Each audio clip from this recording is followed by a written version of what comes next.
ہم مسلمان ہو گئے ہیں تو گویا قرآن کی روح سے ظاہر ہوتا ہے کہ مومن اور ہے مسلمان اور ہے. ہر مومن مسلمان ہوگا لیکن ہر مسلمان مومن ہو یہ ضروری نہیں ہے. میں دیکھیں لغوی بات کر رہا ہوں, اصطلاحی بات پر تو آ جائیے کہ ظاہر ہے کہ مسلمان اس کو نہیں کہتے جو کلمہ پڑھ لے.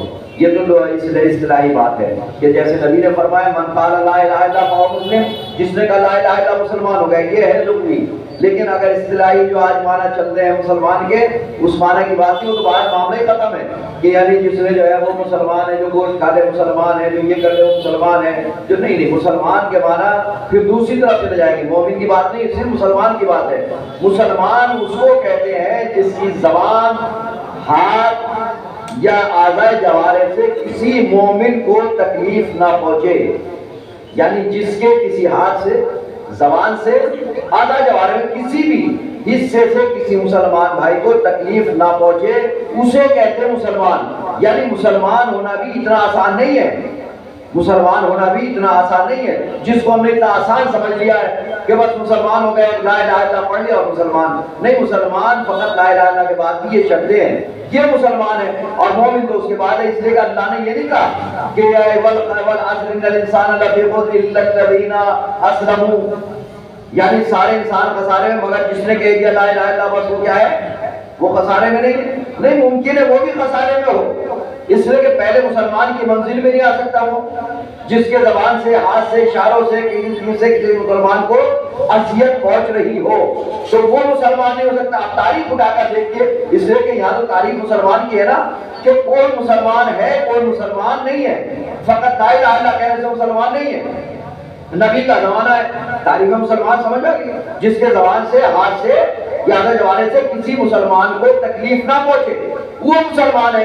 نبی کا زمانہ ہے, ایک صاحب ہے مسلمان ہے, فلاں مسلمان ہے, فلاں مسلمان ہے. ایک مسلمانوں میں ایک مسلمان تھا, مسلمانوں میں ایک مسلمان تھا جس کا نام تھا حکم بن عاص.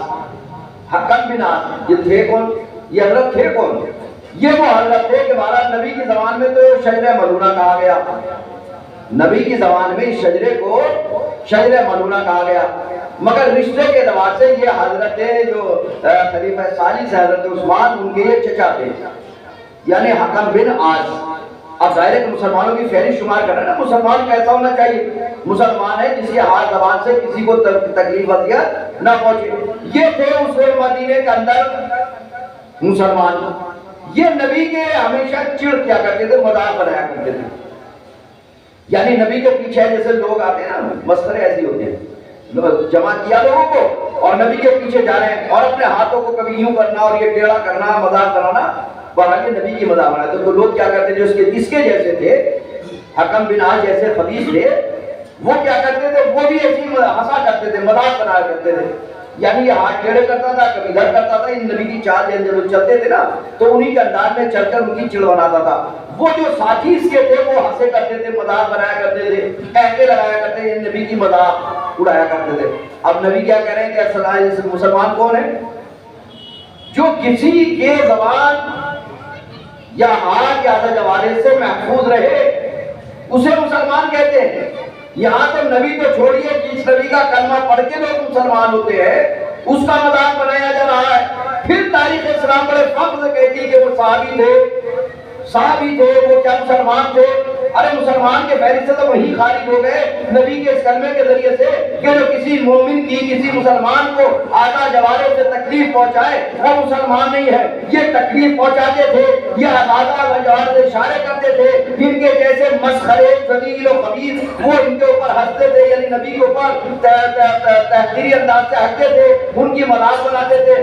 نبی ظاہر نبی ہوتا, نبی ہم جیسا تو ہوتا نہیں. یہ تو خبیثوں کا نظریہ ایک عجیب و غریب ہے, نبی ہم جیسا, نبی ہم جیسا. نبی ہم جیسا نہیں ہے. نبی جیسے آگے دیکھتا ہے, نبی ایسے پیچھے دیکھتا ہے. نبی جیسا جاگتے میں دیکھتا ہے ویسے سوتے میں دیکھتا ہے. اب نبی ہے, نبی جا رہے ہیں, یہ مذاق بنا رہے ہیں. نبی نے دیکھا نہیں مڑ کے کیا ہو رہا ہے, مگر ایک جملہ کا پروردگار تجھ کو ایسا ہی کر دے. کیونکہ نبی تو دیکھ رہے ہیں نا, جا رہے ہیں آگے, لیکن بددعا کیا دی, یعنی پروردگار تجھ کو ایسا ہی کر دے. یعنی جیسے وہ ہاتھ نچا رہا ہے, ادھر ادھر کر رہا ہے نا, ایسے ہی تجھے پروردگار کر دے. پر جیسے اللہ کے نبی نے دعا کی اسی وقت اللہ نے اس دعا کو قبول کر لیا، اس لیے کہ اللہ تو مومن کی دعا سنتا ہے، اللہ تو مسلمان کی دعا سنتا ہے، پھر رسول اللہ کی دعا کیوں نہیں سنے گا؟ پر کیسی دعا کی؟ اس کے ہاتھ ایسے ٹیڑھے ہو گئے، تاریخ یہ لکھتی ہے جب تک مرا، جب تک اس کے ہاتھ سیدھے نہ ہوئے، یعنی ایسے ہی چلتا تھا زنخاؤ کی طرح، یہ ہاتھ چلا کے اسی طرح چلتا تھا۔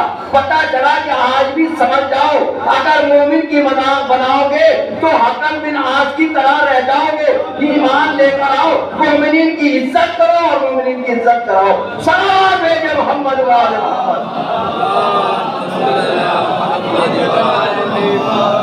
یہ ہے مسلمان، جو ایسوں کو مسلمان کہنا جو نبی کی مذاق بناتے ہیں، نبی کا مسخرہ کرتے ہیں۔ آیت کیا کری؟ وَالْعَصْرِ إِنَّ الْإِنسَانَ لَفِي خُسْرٍ، کہہ نہیں جا، یعنی ہر انسان خسارے میں، تو خسارے میں اس لیے کہ ایمان لے کر نہیں، ایمان لاتے تو نبی کی مذاق نہ بناتے۔ انہوں نے ہمیشہ نبی کی مذاق، ہمیشہ نبی کی توہین، ہمیشہ۔ اور اس کے بعد نبی نے فقط ایک ہی سزا نہیں ہے، یہ تو بھی اللہ سے بددعا کہ پروردگار کو ایسے کرتے اور تاریخ کہتی کہ ایسے ہی ہو گئے۔ اور جب نبی کی وفات ہو گئی تو نبی کی وفات کے بعد دو دور گزرے، نبی کی دنیا سے جانے بعد دو دور، حضرت ابو بکر کا دور، حضرت عمر کا دور، یہ 12.5 سال کا دور گزرا۔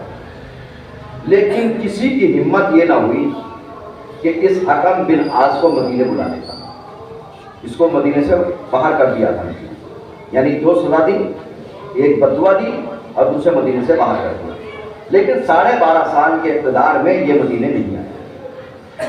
لیکن اس کے بعد جب تیسرا دور آیا حضرت عثمان کا، تو حضرت عثمان نے، کیونکہ چچا تھے، عز و اسلام میں رشتہ داری نہیں دیکھی جاتی، ایمان اس کا نام نہیں ہے۔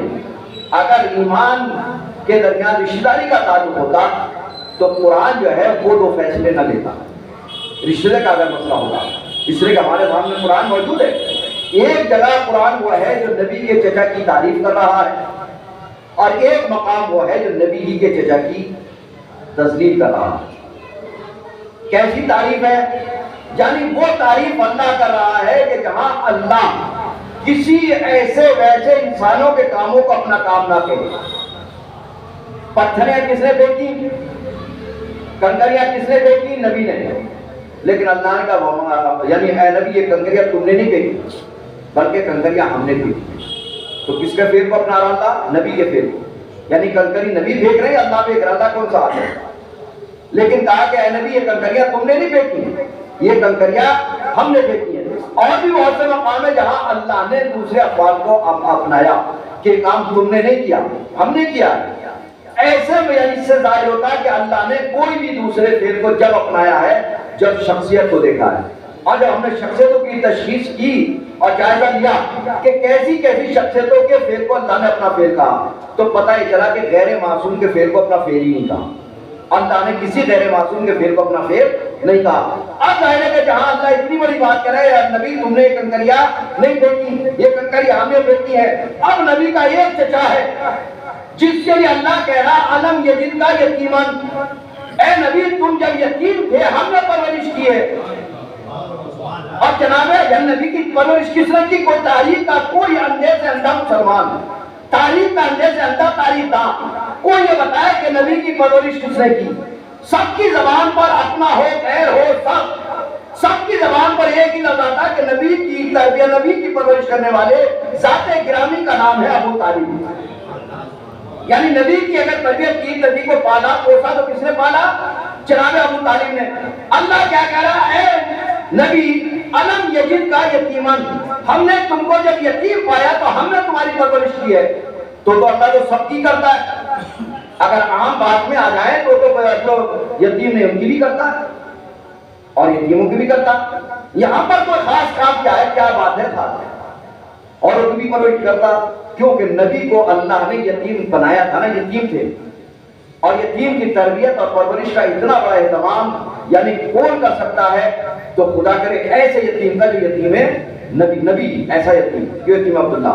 تو اللہ نے ایسے مقام پر جناب ابو طالب کی پرورش کو ایسے مقام کو کیا کہا کہ اے نبی ہم نے تمہیں یتیم پایا تو ہم نے پالا تو ابو طالب نے اور ذمہ داری لے رہا ہم نے پالا ہے، تو اس سے ظاہر ہو تاریخ کی چھان بھی کی کہ اللہ نے کسی غیر معصوم کے فعل کو کبھی اپنا فعل نہیں کہا۔ اب مسلمانوں ایمان کی بات کو چھوڑ دو، وَالْعَصْرِ إِنَّ الْإِنسَانَ لَفِي خُسْرٍ إِلَّا الَّذِينَ آمَنُوا، یہ تو اس آیت میں رہ گیا۔ اللہ نے تو مومنین کے فعل کو اپنا فعل نہیں کہا، اللہ نے معصوموں کے فعل کو اپنا فعل کہا۔ ارے پہلے ایمان کی بات نہیں کرو، پہلے بات یہ کرو ابو طالب معصوم تھے یا نہیں تھے؟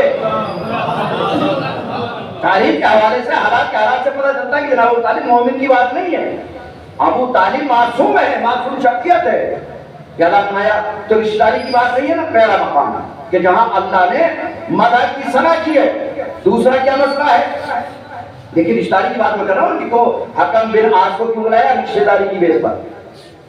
ادھر ایک چچا دوسرا چچا، تبت یدا ابی لہب، یہ بھی چچا ہے کہ ابو لہب تیرے دہاڑ ٹوٹ جائیں، یعنی جہاں اللہ اس منزلوں پر آ جائے کہ ابو لہب تیرے ہاتھ ٹوٹ جائیں تو بدلا ایمان کی منزلوں میں رشتہ داری کی ضرورت نہیں ہے۔ ایمان اسے کہتے ہیں جہاں رشتہ داری نہیں چاہیے وہاں ایمان چاہیے۔ اگر رشتہ داری کی بات تھی تو پروردگار عالم کے حبیب کو کہہ دینا چاہیے تھا، اے میرے پروردگار میں کتنی زحمتیں اٹھا رہا ہوں، میں کتنی تکلیفیں اٹھا رہا ہوں، میرے چچا کا کم سے کم اتنا تو لحاظ رکھ لے۔ یہ تبت یدا جو تم نے بھیج دیا، یہ تبت یدا تو کہہ رہا ہے، کم سے کم اگر مذمت تعریف نہ کرے تو کم سے کم مذمت نہ کر۔ یہ کیسا کہہ سکتے تھے نا نبی، یعنی اس کا مطلب نبی کی خاموشی کیوں ہے؟ وہ ما ینطق عن الہویٰ، یہ تو نبی بولتا ہی نہیں اپنی مرضی سے، یار جو خاموش ہے تو اپنی مرضی سے نہیں ہے، اللہ کی مرضی سے بولے تو اللہ کی مرضی سے، یعنی جناب ابو طالب کی مدح پر خاموش ہے نا، اور تبت یدا میں ابو لہب کی مذمت پہ خاموش ہے نا۔ اللہ کی رضا ہے نا، تو اللہ کی رضا نبی کی رضا ہے، نبی کی رضا اللہ کی رضا ہے۔ اب بتائیے حکم بن عاص کو نبی نے نکالا تو کیا تھا؟ ناراض ہو کے نکالا تھا یا خوش ہو کے نکالا تھا؟ یہی مسلمان کہیں گے ناراض تھا نا نبی، ناراضگی میں نکالا تھا۔ تو جب ناراضگی میں نبی نے نکالا تو جو لا رہا ہے آیا اس کے فعل سے نبی راضی ہے یا ناراض؟ اب بتائیں کہ نبی راضی ہو سکتے اس فعل سے؟ ناراض رہیں گے؟ جب ناراض رہیں گے تو اب رضی اللہ تعالیٰ کہنے کا کوئی فائدہ نہیں ہے۔ نبی ناراض ہے، جس کو نبی نکال دے اسے دربار میں لانے کا کسی کو حق نہیں، مدینے میں لے کر آئے جس کو نبی نے نکالا اور باقاعدہ نکالا۔ تو آج ہمارے پاس سنت کس کی ہے؟ سنت نبی۔ سنت نبی ہے کہ جس کی تعریف نبی کرے اسے اپناؤ، اب جس کی مذمت نبی کرے اس کو چھوڑ دو۔ اس سے قرآن کی آیت بھی ہے، قرآن کی آیت موجود ہے کہ جو نبی تمہیں دے لے لو اور جس سے باز رکھے منع کرے اسے چھوڑ دو۔ تو اب ہم نے دو تاریخ سے پورا نچوڑ آپ کی خدمت میں، وہاں تاریخ ہمارے سامنے اور قرآن کی آیت ہمارے سامنے۔ قرآن کیا کہہ رہا ہے؟ جو نبی دے لے لو اور جس سے باز آنے کو کہے روکے منع کرے اس سے باز آ جاؤ۔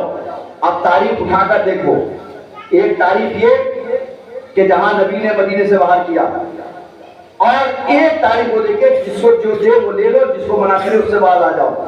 یعنی یہ کہا جائے جس کو نبی بلائے اسے لے لو، جس کو دوڑائے اسے چھوڑ دو۔ اب تاریخ میں اٹھا کر دیکھو کہ مدینے میں کیا کیا ہوا ہے۔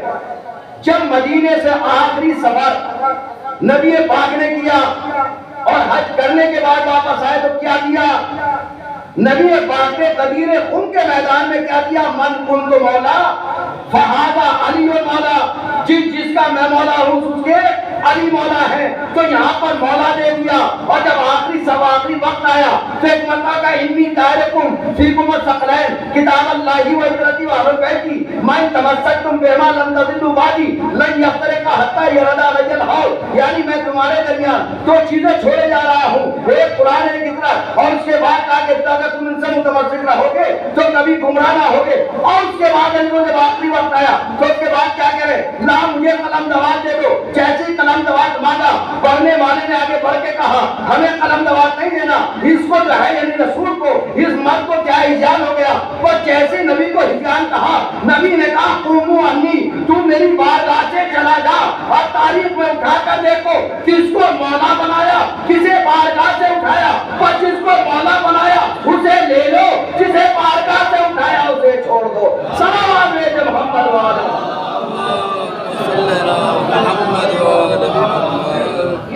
آئی، اور یہ ہے قرآن کہ جہاں پر اعلان ہو رہا والعصر ان الانسان لفی خسر الا الذین آمنوا، یعنی ہر انسان خسارے میں ہے، ہر انسان گھاٹے میں ہے مگر وہ افراد جو ایمان لے کر آئے۔ یقیناً ایمان مضبوط ہونا چاہیے، ایمان قوی ہونا چاہیے۔ ایمان کی تعریف کی گئی ہے، اس مسلمان کی تعریف کو تو کر دیا، مسلمان وہ ہے، ایمان کے درجے میں آ جاؤ۔ ایمان والے کون ہیں؟ یہ ہمیں اہل بیت کی بتاتے ہیں، ایمان کا درجہ اور ایمان کا مقام کہاں ہے یہ اہل بیت بتاتے ہیں۔ کس انداز سے ایمان کی تعریفیں کی ہیں؟ اس لیے کہ ایمان کوئی ورثہ نہیں ہے، ایمان کوئی ورثہ نہیں ہے کہ ورثے میں مل گیا۔ ورثے میں اگر ایمان مل جاتا تو کبھی بھی مومن کے گھر میں منافقین پیدا نہ ہوتے اور منافقین کے گھر میں مومن پیدا نہ ہوتے۔ تاریخ ہے نا، یہ دیکھیں تیرا آپ کا فیصلہ نہیں ہے، تاریخ گواہ ہے۔ لہذا ہمیں ایمان اور ایمان کی منزل کب ہے؟ جب اہل بیت کا احترام کرنا۔ اہل بیت کے مقام کیا ہے، اہل بیت کی عظمت کیا ہے، ان کے مقام کو پہچانے، ان کی عظمت کو پہچانے۔ آج ہم عظمتیں اور مقام اور فضیلتیں اپنے آپ تلاش کرتے ہیں، غلط ہی ہے۔ عظمتیں اپنے آپ تلاش کرنے سے نہیں، عظمتیں کوششوں سے ملا کرتی، اہل بیت کی سیرت سے ملا کرتی، اہل بیت کے کردار سے ملا کرتی۔ کسی بلندیوں پہ جانے سے بلندی نہیں ملا کرتی، ورنہ پھر تو جو پہاڑ پہ چلے گئے ان سے بلند تو کوئی نہیں، نہیں پہاڑوں پہ جانے سے بلندی نہیں ملا کرتی، بلندی ملا کرتی کردار سے، بلندی ملا کرتی ہے افکار سے، بلندی ملا کرتی ہے اہل بیت کے کردار سے۔ ہاں یقیناً وہ کردار ہے اہل بیت کا کہ آج جمعہ ہے نا، آپ کو آپ زمانے کا امام بھی انہیں سلام کرتا ہے، زمانے کا امام بھی سلام کرتا ہے۔ کس کی وجہ سے کرتا ہے؟ کردار کی وجہ سے۔ یعنی شہدائے کربلا کو جب زمانے کا امام سلام کرتا تو کیا یہی ہے کہ جد کو سلام کرتے ہیں؟ نہیں، ان کو بھی سلام کرتے ہیں کہ ان کے جد کے ساتھ قربان ہوتے ہیں۔ یہ کون کر سلام کر رہا ہے؟ ہمارا زمانے کا امام سلام کرتا ہے۔ تو جب زمانے کا امام سلام کرے تو پھر ہمیں سلام کرنے کا، ہم بھی سلام کریں۔ اور عزیزوں کو سلام کیوں کر رہے ہیں؟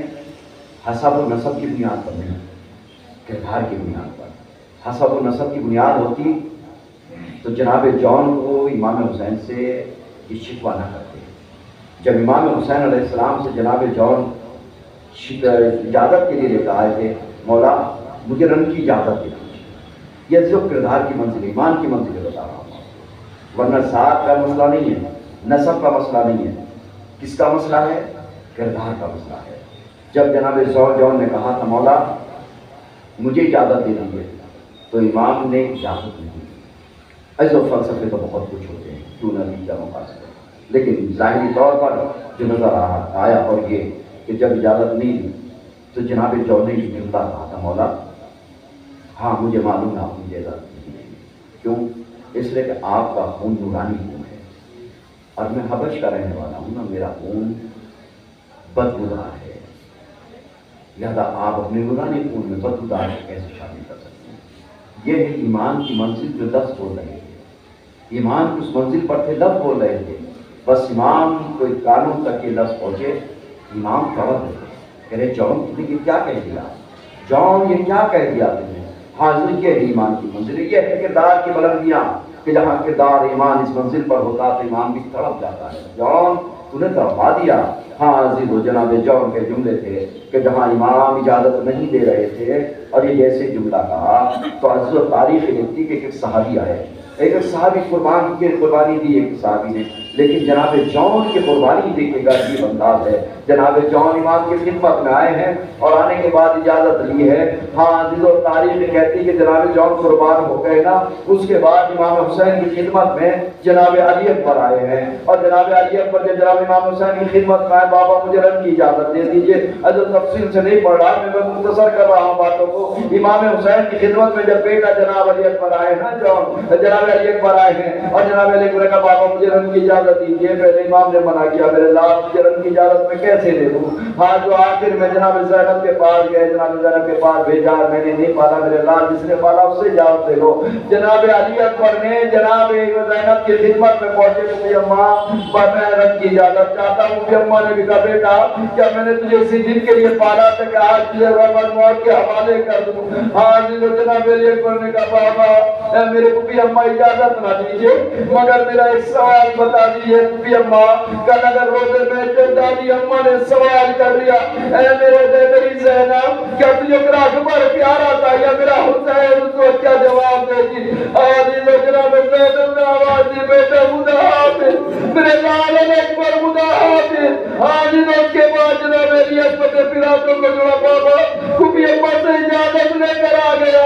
آج وہ جیسے اجازت ملی اور جناب علی اکبر چلے میدان کربلا میں، آخری جملے جان کو گیا ذہن میں رکھیے گا، ارے جناب علی اکبر کو میدان میں بھیجا، جناب علی اکبر لڑتے رہے، ارے لڑتے لڑتے ارے دشمن نے ایک نیزہ ارے سینے پر مارا، ارے سینے پر نیزے کا لگنا تھا، ارے علی اکبر ارے گھوڑے پر نہ سنبھل سکے، آواز دی بابا میرا آخری سلام، ارے جیسی باپ نے آواز سنی ایک مرتبہ میدان کی طرف دوڑے، آواز دے رہے تھے آئینہ آئینہ علی اکبر، اے میرے لال علی اکبر کا ہو، ارے کیسی آواز دے رہے تھے، اکبر کی آواز آئی ہو جب نہیں، اے بابا ارے میں ادھر ہوں، ارے بڑا باپ، ارے بڑا باپ جوان لال کے پاس پہنچا، حاضر کو جوان بیٹے کے پاس پہنچے۔ تاریخ کے جملے یہ ہے جو تاریخ نے لکھے کہ جوان بیٹے کا لاشا اٹھایا، آسان نہیں ہے جوان بیٹے کا لاشا، بڑے باپ کا اٹھانا، بڑے باپ نے جوان بیٹے کا لاشا اٹھایا، بولا یہ جوان کا لاشا ہے لیکن اجل نہیں ہے، بولا کا جواب ارے کسی کا ارمان تھا، اجازت نہیں مل رہی تھی نا، ارے کسی کا ارمان تھا، اے آقا مجھے اجازت کیوں دیں گے؟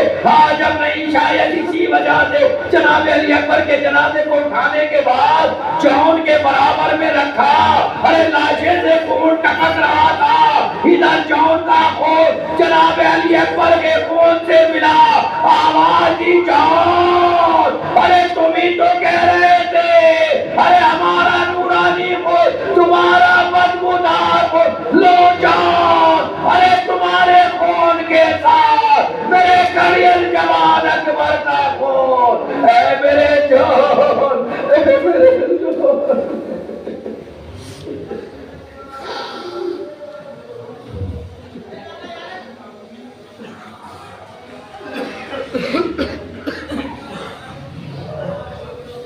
سيعلمون الذين ظلموا أي منقلب ينقلبون لعنة الله على القوم الظالمين اللهم إني أسألك بحق محمد وأنت المحمود وبحق علي وأنت الأعلى وبحق فاطمة وأنت فاطر السماوات والأرض وبحق الحسن وأنت المحسن وبحق الحسين وأنت قديم الإحسان وبحق الأئمة الطاهرين جدد الحسين عليهم السلام اللهم صل على محمد وآل محمد پروردگار محمد وآل محمد ہماری مختصر عبادت کو قبول فرما۔ میرا اللہ جو بیمار حال میں شفائے کاملہ عاجلہ عطا فرما۔ دوسرا ایک بچہ ہے جو بیمار ہے اور شاید بھائی بار گزران کو شفائے کاملہ عاجلہ عطا فرما۔ میرا اللہ ہمارے ملک کا درم امان خراب فرما۔ میرا اللہ اس ملک کے دشمنوں کو، اس ملک کے فتنہ گروں کو، اس ملک کے غریب اس افراد کو سب کو ذلیل و خاطئین کو نابود فرما۔ ہر طرح کے فتنہ اور شر سے اس ملک کو محفوظ فرما۔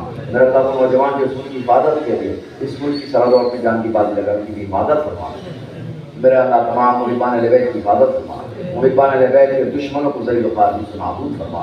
میرا اللہ ہمارے اس قوم کے نوجوانوں کو ہر طرح کے فتنہ و فساد اللہ کے شر سے محفوظ فرما۔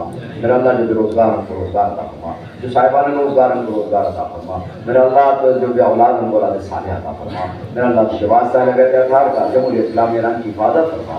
میرا اللہ تمام علماء اعمال، علماء صالحین، تمام آئے دام آئے اللہ خاتمہ اللہ کی حفاظت فرما، ان کو طول و صحت و سلامتی عطا فرما۔ میرا اللہ اپنی بارگاہ کے علاوہ محتاج نہ بنا میرا اللہ، حاضرین کے دل کی شریف جائے حاجات ہیں پروردگار ان کو بہلا میرا اللہ، تیرے بارگاہ میں حاضر ہیں، اگر ہمارا کوئی ایسا گناہ جس کی وجہ سے ہمارے اوپر سے نعمتیں سامانی نعمتیں سلب ہو جاتی ہوں، پروردگار ہم سے روزیاں سلب ہو جاتی ہوں، میرا اللہ ہمارے ایسے تمام گناہ کبیرہ اور صغیرہ کو معاف فرما میرا اللہ، جواز ظاہر ہر کا ہمارے ایمان کے حضور میں تعجیل فرما اور ہم کو قرآن صاحب میں شمار فرما میرا اللہ، جن مرحومین کے لیے سارے ثواب کیا گیا پروردگار ان مرحومین کے درجات کو عالی فرما، ان کے گناہ کبیرہ اور صغیرہ کو معاف فرما